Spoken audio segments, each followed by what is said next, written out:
Okay. Next, crutches naman. Paano naman to? Ang crutches, kung yun ay tungkod, anong Tagalog ng crutches? Saklay. Okay. Again, kapag singular, crutch. Ito muna tayo sa isa. Ang parts na to, we have, they are also made of aluminum. So we have this auxiliary pad, crutch pad, and then yung point, and then yung adjustment as well. Ito. Depende rin sa height.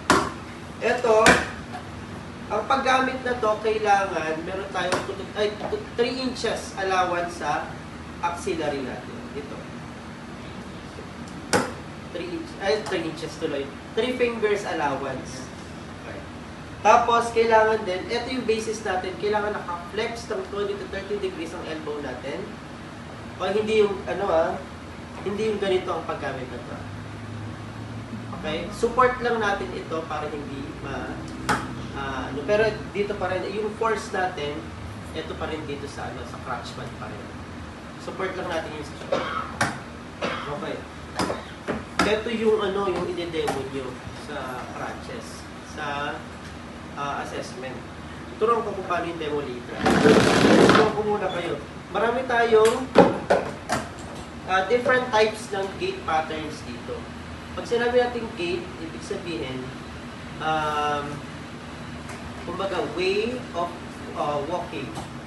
Different ways of walking. Meron tayong tinatawag na 2-point gait patterns, 3-point gait patterns, 4-point gait patterns, swing 2 patterns, at swing through patterns. Tandaan nyo?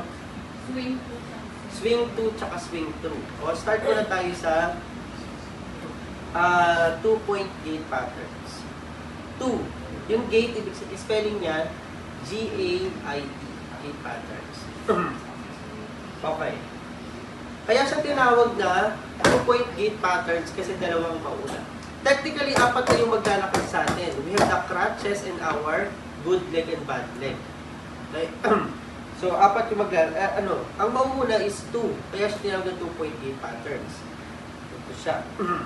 Either this, ito, ganyan. Yung maglalakad ng 2-point gait patterns.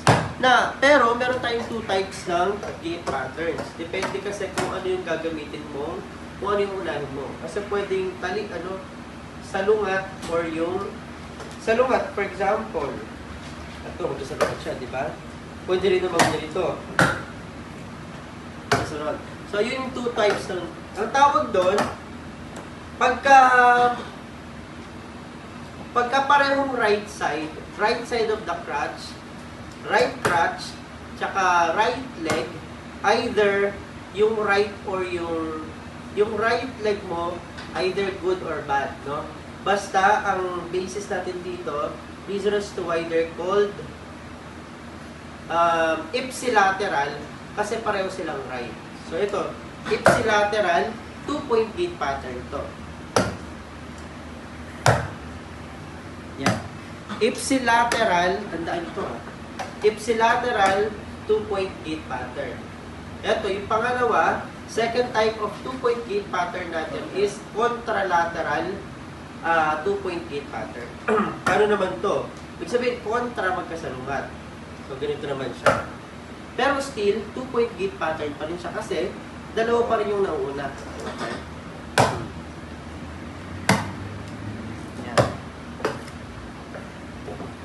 Again, the 2 types of 2-point gait pattern is ipsilateral and contralateral 2-point gait pattern. Now, let's move on to 3-point gait pattern. Paano naman 3-point gait pattern? Ganito naman siya. Unahin mo yung crutches, the bad leg, and the good leg. Crutches, the bad leg, and the good leg. 3-point gait pattern yun. Ngayon, meron tayong tinatawag na full weight bearing, non-weight bearing, tsaka partial weight bearing sa 3-point gait pattern. So, the crutches, ganito mo, ano muna to? Full weight bearing. Full weight bearing, ito yung bad leg, ha? Bad leg, and the good leg. Crutches, bad leg, and the good leg. Full, ibig sabihin, yung force ng bad leg naka-todo. Ngayon, meron naman tinatawag na partial weight bearing. Bali mo, masakit. Hindi maapak ni patient ng ng todo yung bad leg. Ganito siya.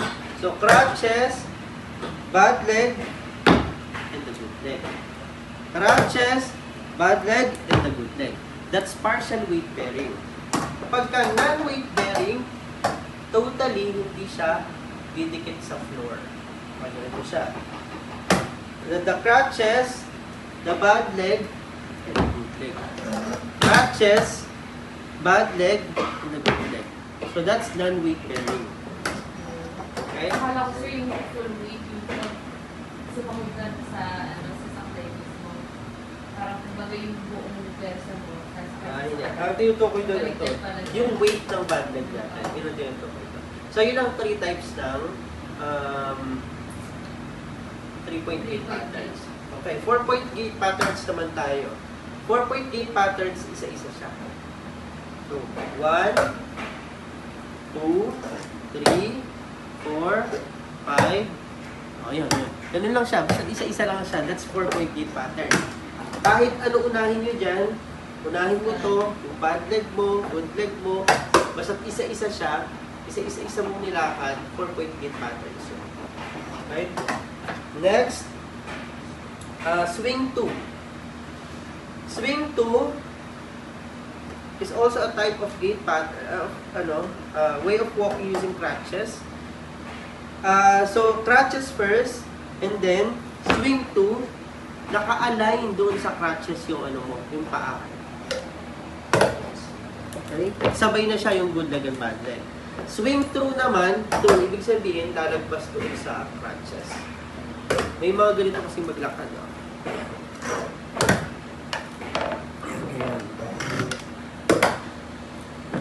Basta lagpas sa crutches. Swing through. Ay, sorry. Kapag ka swing through, align lang doon sa crutches. Questions? Wala na. O, paano naman pagdaan? Same lang. Same rule applies. Kaya lang, since dalawa to, ganito siya. Usually, ganito siya. Kahit sa ang upper extremities kung saan preferred ni patient ilagay. Pero ganito yung ganito natin ituturo kay ay kapag kaya nila umakyat, tapos dito yung railings. Dito lang. Same rule applies. Mauuna ang good leg kapag paakyat. Mauuna ang bad leg kapag pababa. Tapos si caregiver, kung saan yung dito yung railings, dito si caregiver. Ganun lang siya. Questions sa crutches. Tapos ito muna. Bago ito yung demo nyo, ito muna. Ito, walker naman to. Kapag kasi patients, nahihirapan sila sa balancing and coordination, ito yung ginagamit. Kapag in most cases, matumba-tumba sila, maghihirap sila mag-balance ng katawan nila. So, mas mas advisable na itong gamitin.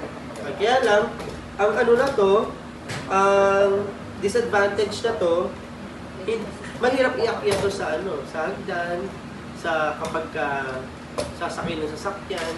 Though may mga foldable na ganito na assistive devices, na walker.